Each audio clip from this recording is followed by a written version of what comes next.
couple years ago, I came to the recognition that our clients need more than just a great divorce decree. That's important. That's, having a little private rule book that serves just between you and your ex as to how to govern your finances, your kids, cash flow, all the things that still allow your lives to be commingled. That's essential.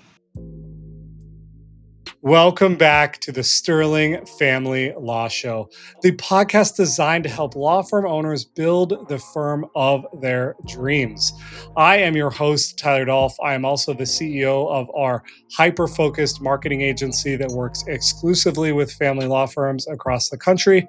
And it was born out of our own law firm that we've been building for the last 10 years that has grown to over 27 attorneys. Today, we continue our owner-operator series, and we interview Matt, who is the owner of Atticus law firm in Minneapolis. He has a great family-focused firm that does not only divorce work, but helps his clients move forward after that transaction happens.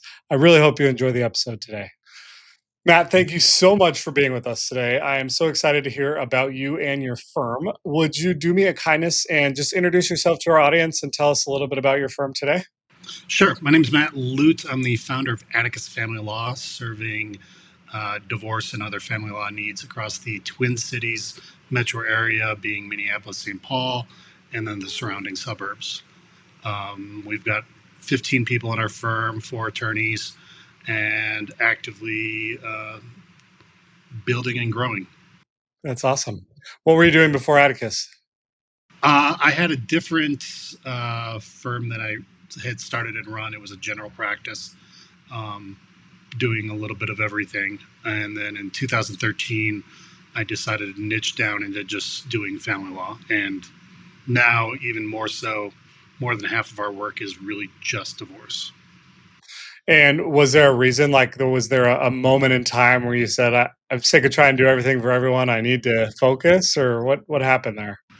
Well, it was a period of transition with some staff leaving and an opportunity to sort of redesign some things. And then in doing so, I had picked up on a lot of the virtues of niching into particular areas, and the more that you could be concentrated into one area, the greater expertise that you can have there, and just some of the advantages that come with not having to do a bunch of disparate practice areas.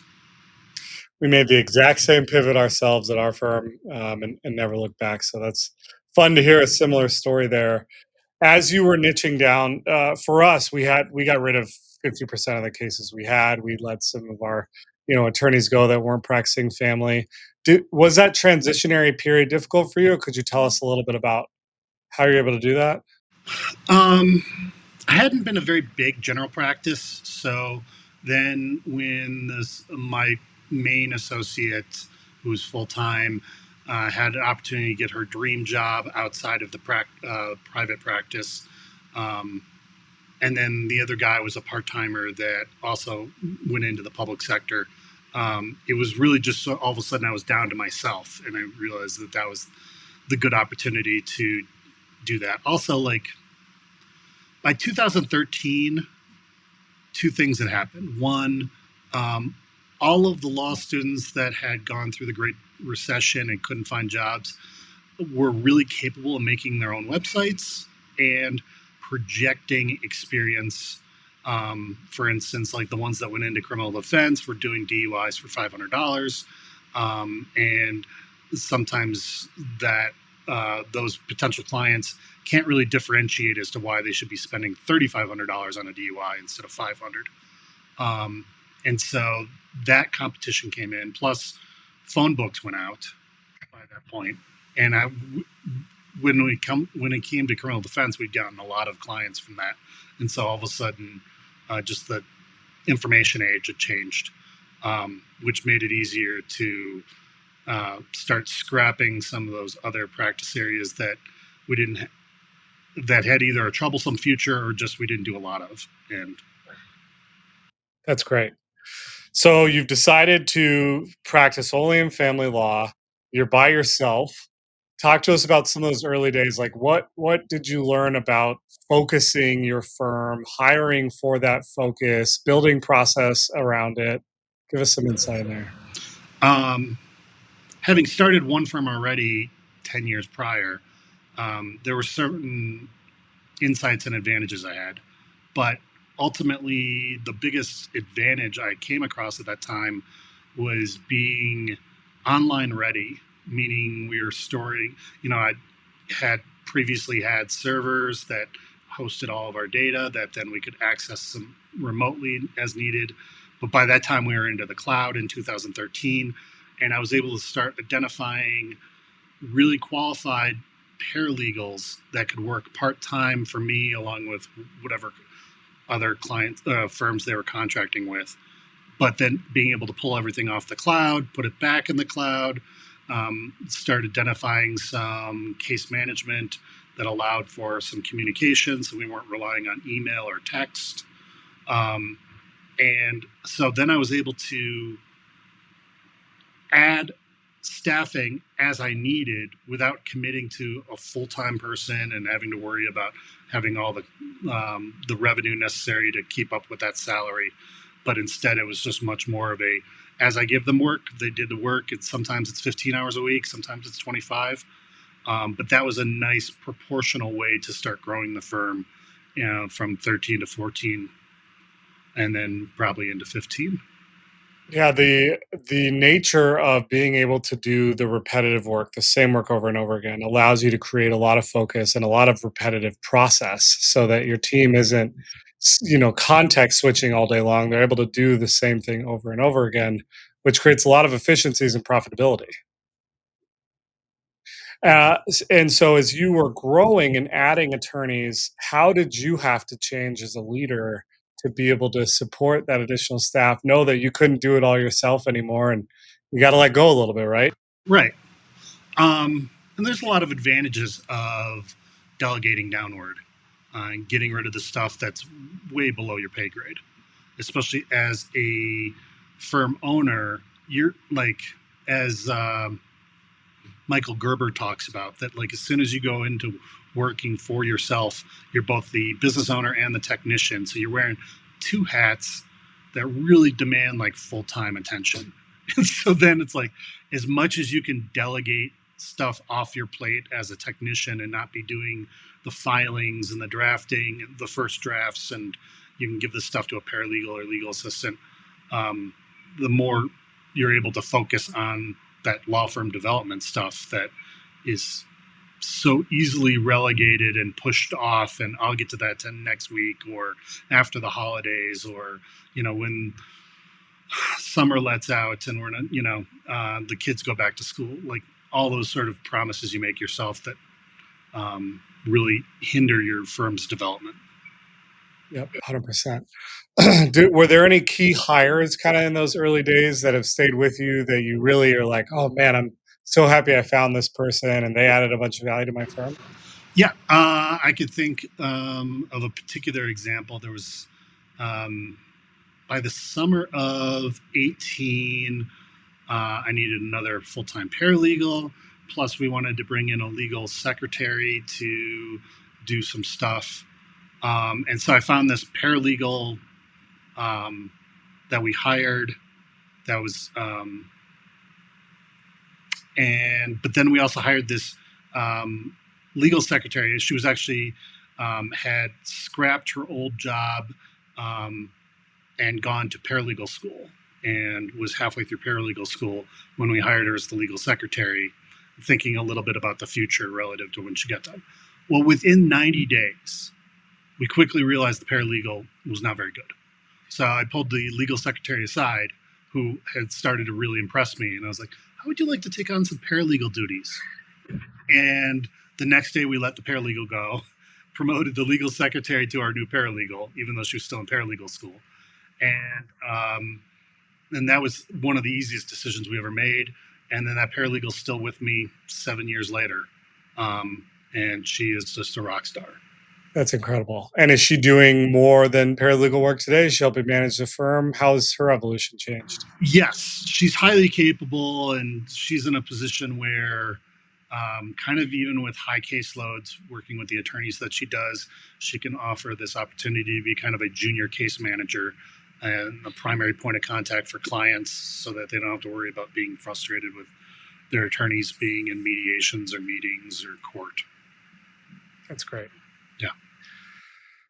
Matt, as you know, you're in kind of a unique situation from the other law firm owners we've talked to in the fact that you've started two law firms. For our listeners who are thinking about either leaving their own, or leaving a large law firm, or they just graduated law school and starting their own firm, what are some like key lessons or experiences that you could share that could help them, take a shortcut? Yeah. When I started working in like 2013 and niching in, I identified a lawyer coach. And the one that I happened to find was based in the Twin Cities, even though he was working with attorneys nationwide. But it was like dumb affordable, and it was like $1,200 a year or something for quarterly meetings, and it was just some really great insight that was like customized, going above and beyond any conferences I've been going to or webinars, but it was really tailored to who I was and what I was trying to do with the firm. And so one of my biggest regrets was like not having started with that back in 2003 when I started my first firm. And just the advantage of coming in and having a really good consultant. And, I ended up working with him for like 5 years before I kind of outgrew him. And then I've consistently worked with some other sort of consultant since then to make sure that I've got my head screwed on straight and we're doing smart things for firm growth. That is overwhelmingly the number one answer I get when I ask that question is don't be afraid to ask for help. Find someone who's been there, done that, or a mentor or a coach that can help keep you moving in the right direction. I'm particularly interested in the early days when you had just signed up with them. What were some of the things that they were talking to you about? Was it like, here's how you be an entrepreneur and run a business that happens to be a law firm, or was it more on the attorney side? No, it was mostly on the business side of the firm. Um, just the discipline around like, all right, what's been your revenue this last quarter? Because as junior law firm owners, you're not disciplined enough to really be minding all of your finances in a business acumen way. Yeah, you're worried about it relative to your own income, but just in regards to looking at it the way in which business leaders do with a level of sort of detachment. But then also, potential clients, your billing, what's your staffing at. So it's really like defining those metrics and being able to track them. Yeah, but then also a little bit of like, what are you doing for all of your marketing? In my early days, I picked up a simple formula that served me so very well, which is simply credibility and visibility equals profitability. And when you design so much, like you analyze what you have a chance to do, it really organizes and prioritizes. Like first time law firm owners, they're always so anxious to set up that damn Facebook profile. And yeah, that's going to give you a little bit of visibility and maybe convey some of your credibility, but it's not that big, compared to all the other things you could be spending your time doing, such as reaching out to all of your high school, college, law school contacts, other colleagues, former coworkers, and really getting, front and center with them and introducing them to the fact that you've got your own practice now. Do you want to grow your law firm, but you can't predict next month's revenue? Do you hire an attorney without knowing if you can actually afford it? I hear you. We have a planning system that forces us to focus. It's built on these three key principles. We are teaching this entire framework in a free 45-minute webinar called the 2026 Annual Planning Live. Let's make next year the one that actually changes everything. Yeah, it's still the people to people connection is still the strongest one. What an interesting fact that we realized as we were building our firm and then building the agency was that almost 50% of all family law firm leads come from the maps, come from a spouse realizing they're getting a divorce and they search, divorce attorney near me or um, family law attorney near me, and firm owners kind of have to embrace that fact. I think there's so many firms that rely 100% on referrals, right? Just their name and reputation, which is great, not knocking it, but there's a lot of leads out there, and if you can build a system to intake them, you can grow a firm pretty fast. Yeah, and you as well have your marketing diversified, so you're not drawing too much upon one source. Yeah, 100%. So, Matt, as you think about the future of your firm, where are you going? Tell us about what you're working on and what you're hoping to achieve over the next few years. So we've gone in well, a couple years ago, I came to the recognition that our clients need more than just a great divorce decree. Um, that's important. That's, having a little private rule book that serves just between you and your ex as to how to govern your finances, your kids, cash flow, all the things that still allow your lives to be commingled. That's essential. But ultimately, people are going through a divorce transition towards trying to make it, their next best life. They had a married life, maybe it was great, but now it's going to be not married life, so they want that to be great. And with that, then to really be successful in that divorce transition, they need mindset management and then the right information and introductions. If they weren't managing their finances before, maybe they need an introduction to a great financial planner, tax accountants, real estate people, some of these sort of core people. But with that perspective in mind, we've shaped our brand around the fact that we're really just interested in helping you get to that great transition so that, because we've all seen in family law, there have been people that years after their divorce, they're still languishing. They're still suffering. They're living in the past. It's really hard to let that go. We want our clients to make that mental transition and have those resources to be thriving within months after their divorce, if not, a year. They got the new home. They're happy. They're reaching out. They're getting promotions at work. All these things. So we've added a divorce coach on staff. We've got a bunch of resources, and we're really mindful around introducing people to the other professionals they need. And that's our brand. And as we're trying to grow and develop, it's really just a matter of getting that out there and understanding that for the legal fees you're paying, which are not insignificant, we want to make sure that people have that ability to transition fully as opposed to just end up with a great divorce decree. I love that differentiation strategy. I like you mentioned, there's so much more to a divorce than simply getting the paper signed, right? It is how do you transition your lifestyle, and being able to communicate that, I think, is going to give a lot of comfort to your clients. So I commend you for thinking through that entire process, and would encourage all of our listeners to do the same, right? Even if you're building a factory because you're focused on rinse and repeat, work, that doesn't mean that you can't also include the human side of how are these people actually going to feel after this transaction takes place, and how can I help add value to that?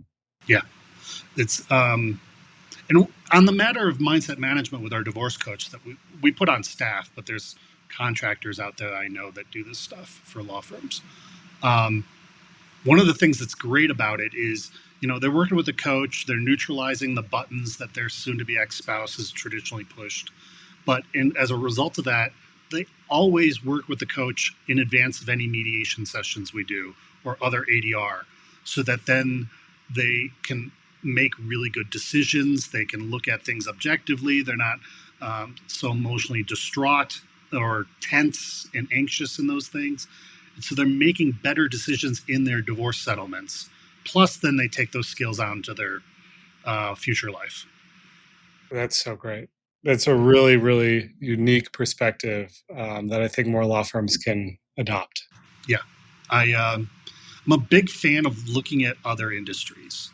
Um, frankly, I was influenced by a couple television shows over the last couple decades. Uh, back at the turn of the century, there was a show called Nip Tuck with plastic surgeons that had a psychiatrist on staff to make sure that their patients weren't, you know, so something that they were pursuing plastic surgery. And that was kind of interesting. And then years later, I saw Billions, where they had the performance psychologist on staff to really make sure that their staff members were in the right headspace for all the work they were doing. And it was just sort of like, well, our clients are so bereft with so many of these emotions around the demise of their marriage, fear for what's going to happen with the kids. Am I going to keep the house? Do I have to divide the retirement? That was just like, they really need to be like, I'm kind of, I was going on almost 20 years of pseudo coaching clients without any training, as so many family law attorneys do. And it was like, no, these people really need a professional to help them with this. And being able to integrate that into your process and communicate it in your marketing and have that be part of the ethos of your firm is special. I love it, Matt. I am so appreciative of your time, your insights. I love your differentiation strategy. Wishing you all the best and look forward to having you back on the show soon. Awesome. Thank you. I appreciate it.